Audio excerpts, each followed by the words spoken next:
Hi everybody, welcome back to the Joy of Trucking. My name's Kevin. I'm a solo OTR driver for Werner Enterprises. We put a post on our community bulletin board a little while ago on the YouTube channel, and basically we want to know if anybody out there has any specific questions about trucking that maybe we could answer, or we can make a video about it, maybe help them out. So we got a reply from Misty. Here's one here. She's saying, how do we maximize our hours and our pay? Is it better to go with recaps or resets? Is it better to have short loads, long loads, all that sort of thing? How do you get the most out of your day? How do you make the most money? And we're all interested in that, right? That's why we're out here. So hit that subscribe button and buckle up. I want to talk about this subject and maybe see if we can help Misty, and maybe you can put some comments below that to give her some tips there too. So let's see. First part of the question, is it better to have short loads or long loads? Now I'm driving for Werner, and it's been my experience that it's better to have long loads. With the short loads, you're only driving 100 miles, a couple of 100 miles. You pull into a distribution center, you gotta drop your load, pick up another load, get back on the highway. I get paid cents per mile. So the more I'm driving, the more I'm going to make. Every time I get off the road, I'm losing money. So if I got short runs, I'm getting off the road more. There's been days when I've been into distribution centers 3-4 times, and really the mileage I got that day didn't really seem worth it. Now if I get a long load, I'm going, let's say I'm going to drive all day long and all day tomorrow. That's all money making hours, right? I'm not stopping, I'm not doing anything else, picking up loads and this and that. So to me, long loads are better. Next part of the question, is it better to do recaps or resets? As far as maximizing your pay, I don't think it's any different. People have been talking about this subject a lot, and I think it comes down to lifestyle. I like to drive hard. I like to go as many hours as I can every day, make as much money as I can every day. But then when I hit 70 hours, I'm stuck. I got to sit still for a day and not do anything. Some people can't stand that. They'd rather work every day that they're out there, and then when they get back home, that's when they take care of their business and relax and spend time with their family and in their home. But at the end of the week, you've still worked the same number of hours. That's the point. If you don't want to do the reset, you're only going to work like 8 and a half hours every day. You'll have that time left over for the rest of the day to do whatever you want to do and relax and eat and call the wife and do your thing. But that's only 8 hours of work every day. And I'll try to drive the full 11 hours every day. And sometimes if I got a lot of stops, that'll take me the whole 14-hour day that you're allowed. Other times if I'm driving steady, it's an 11-hour day, right? So to my knowledge, it doesn't really make that much difference as far as your pay goes. Here's one thing though, as far as maximizing your pay, getting the most out of your hours in your day. Keep an eye on your clock. You've only got 11 hours of driving time, and that's when you're going to make your money.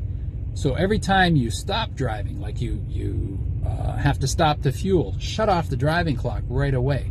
If you have to stop for your 30-minute rest, again, shut that clock off. When you get to a customer, you're not driving anymore. Now you can change that to, I'm loading, I'm unloading. If you stop for fuel, you're fueling, this and that. So you're saving those driving hours for when you're actually driving and making money. Now, if you forget, after about 5 minutes, our ELD will switch over. It'll say, hey, you're not driving anymore. Do you want to switch to, on duty, loading something else, whatever. And it'll automatically stop that clock and save it for you.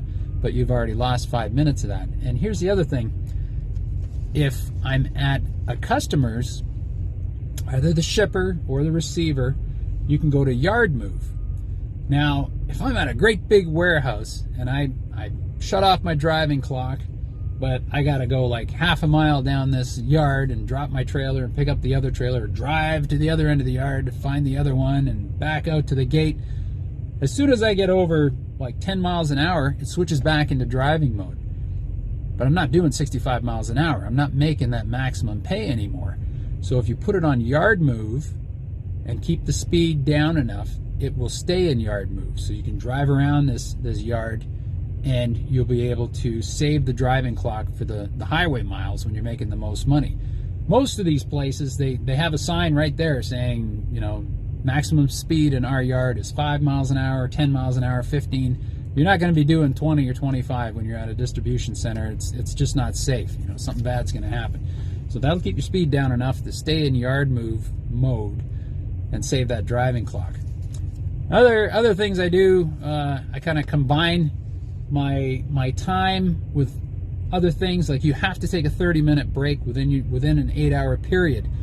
So I'll try to drive as much as I can and take that 30-minute break later in the day. If I take it, say, in the first 2 hours, then there's another 8 hours. I'll have to take another one before I run out of my driving time. So two 30-minute breaks in the day, that's an hour that I'm not actually driving, making money. So I'll try and set that 30-minute break in the middle of the day, at least after 3 or 4 hours, because then I know I won't have to do another 30 in the same shift. And I'll try to combine that 30-minute with fueling. You know, if I know I got to fill up at some point, say, okay, it'll take me 4 hours to get to that fuel stop. Let's go there, and while I'm fueling, it'll count toward my 30-minute break. I can park and go use the bathroom, get a soda water and a french fry or something like that, and kill those 30 minutes and combine a lot of things all in that. So it's not like, oh, now I'm driving like a maniac all day. Damn it, that 30-minute 8-hour clock is coming up. Now I have to stop, and I'm going to sit here on the side of the road and eat or nap or, you know, wash my hair or whatever. And then an hour later, I got to stop for fuel too. It's, you know, it's not a good use of your time. So managing your time is really important, and trying to combine things. You know, when you're picking up your load at distribution center you're at, you know, where you had to drop your trailer, you had to pick up another one, or maybe it's a live load, that counts toward that 30-minute break too. So you don't get back on the road and, you know, an hour later you got to stop and do your 30. So look at your clock before you take off.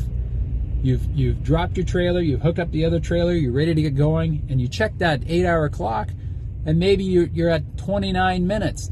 You just sit there for another minute, you've done your 30, and then when you get out that gate, you hit the highway, you're ready to go the rest of the day. You don't worry about doing that break again somewhere else. So that's it's interesting, the little things you come up with to kind of maximize that clock and make the most out of your day. As far as making better pay, you know, you can look at specializing too. Teams get paid a lot. They get the long loads because they're driving that truck around the clock. So if something has to go from here across the country and it's got to be there in a short time, they'll give it to the team. So they get the long loads because they keep that thing moving. Maybe you want to get into temperature control. Those guys with the reefers make a little bit more sense per mile than us dry van guys. Hazmat pay, tanker guys, you know. When you get into the specialties, the special fields that require a little more responsibility or a little more training, you're going to make a little bit better money there too. So there's a lot of different things you can branch into. Get that experience first, like, you know, learn everything you can about the truck and the business and how to handle the loads and how to handle your time, and then start looking at other guys and what they're doing, you know, like these guys with these oversized loads, and they got the little minivan out front with the flashing lights and everything like that. Those guys are making good money because they're in a very special, high responsibility bracket, you know. So yeah, you look at specialty stuff too. So like I said, anybody have any other suggestions, put them down below in the comments there. Let's help Misty out, all right? And hit that subscribe button, give me a thumbs up, let me know I'm doing a good job for you here, and we'll see you down the road. Bye for now.